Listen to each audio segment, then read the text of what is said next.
The village, past the fog. There's a road that winds beyond the hills, hidden beneath creeping vines and whispering trees.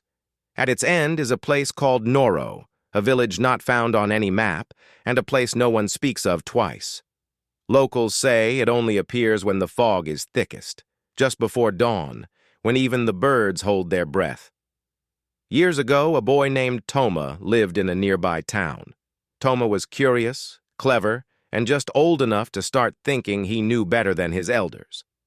One day, he overheard two old men whispering about Noro, the village past the fog, where the houses stood untouched by time and where no one ever grew old. Toma couldn't resist. That night, he packed some bread, a small lantern, and his father's compass.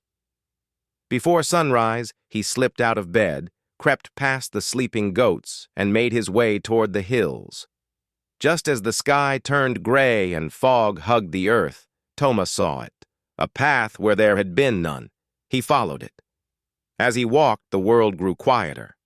No rustling trees, no insects, not even his footsteps made a sound. Then he saw it. Noro.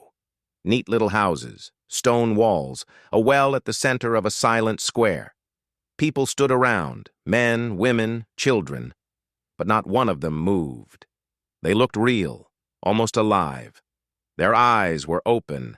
They were smiling, but they did not blink. Toma stepped closer. A woman stood near the well, holding a clay jug mid-pour. The water hung in the air, frozen. He reached out to touch her, and the moment his fingers brushed her arm, her eyes flicked to his. She whispered, "Run!" Toma jumped back. All around him, the villagers began to turn their heads slowly, one by one, still smiling, still unblinking, and they began to hum, a low, bone-deep sound that shook the ground. He ran. The fog thickened behind him, but somehow the path stayed clear.